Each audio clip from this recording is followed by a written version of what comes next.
A miséria é uma doença do corpo da sociedade, como a lepra era uma doença do corpo humano. A miséria pode ser erradicada, como a lepra foi erradicada. Destruir a miséria. Sim, isso é possível. Esse é um trecho do discurso proferido por Victor Hugo, escritor e político francês, numa sessão de 1849 da Assembleia Nacional de seu país. No nosso áudio de hoje, vamos partir da trajetória dessa figura histórica que é Victor Hugo, para falar sobre arte e também sobre política.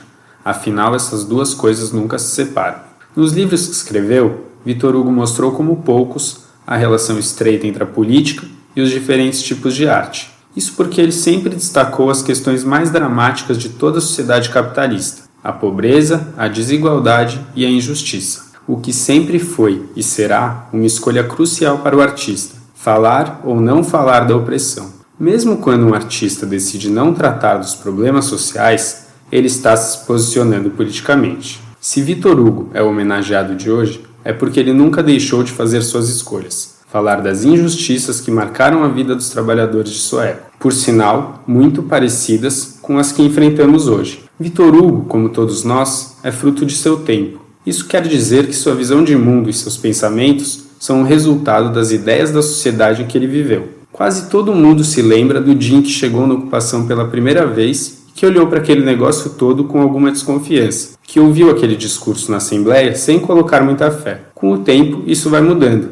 Na segunda semana de ocupação, parece que a gente já entende melhor aquele mundo. Quer dizer, é só quando a gente começa a ter mais contato com um certo pensamento e com uma certa realidade que as coisas vão ganhando sentido e as ideias parecem que vão encontrando o seu lugar para se acomodar na nossa cabeça. Com Victor Hugo não foi diferente. Ele cresceu e foi formado num momento histórico em que a França tinha acabado de passar por uma revolução e esse processo ainda estava se desenrolando. Não por acaso, as principais ideias que inspiraram seus livros foram as mesmas que levaram os franceses a derrubar o rei e fazer a revolução: igualdade, liberdade e fraternidade. É verdade que hoje não se encontra tudo isso na França, mas elas marcaram aquele período e a obra de Victor Hugo. Para termos uma ideia do que mudou com a Revolução Francesa, antes dela, os camponeses estavam presos ao proprietário das terras em que trabalhavam, tendo que obrigatoriamente trabalhar para ele sem receber pagamento, nem ter a opção de sair de lá. A Revolução rompeu com essa relação, baseada no direito natural, divino, que determinava a exploração de uma classe sobre outra. Mas voltando para a história pessoal de Victor Hugo, percebemos como ela está ligada à história mais ampla do seu país. Se não fosse esse momento em que ele viveu e o contato com essas ideias, jamais poderíamos imaginar que um filho da elite francesa fosse dedicar uma vida e muitos livros para retratar a condição precária em que viviam os trabalhadores de seu país, com o objetivo de contribuir para a sua transformação. Se ainda hoje é difícil para algumas pessoas entender como alguém que não vive a pobreza consegue se solidarizar e resolve lutar ao lado dos trabalhadores para que todos tenham uma vida digna, imagina como isso era revolucionário lá nos anos 1800, época de Victor Hugo. Ele também foi deputado, teve uma breve carreira política,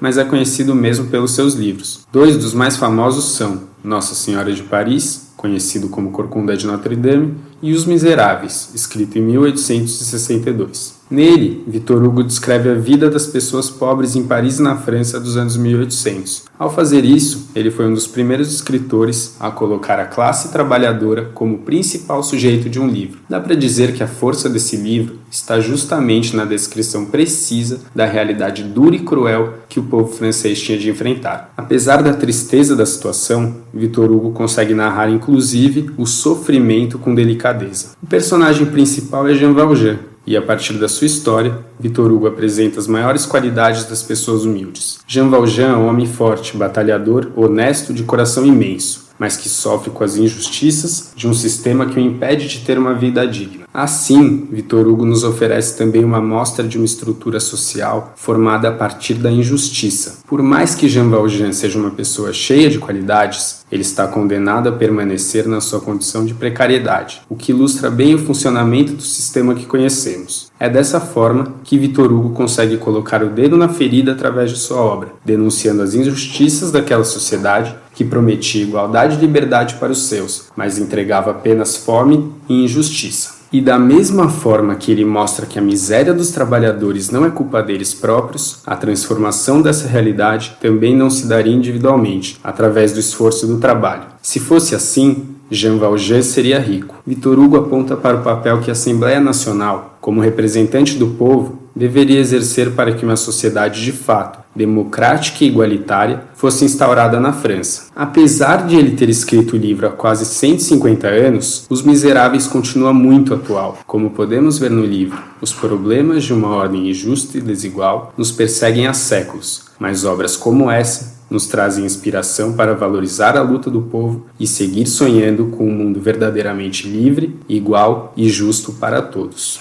MTST, a luta é pra valer. Obrigado, presidente Nebical! É tradição! E o samba continua!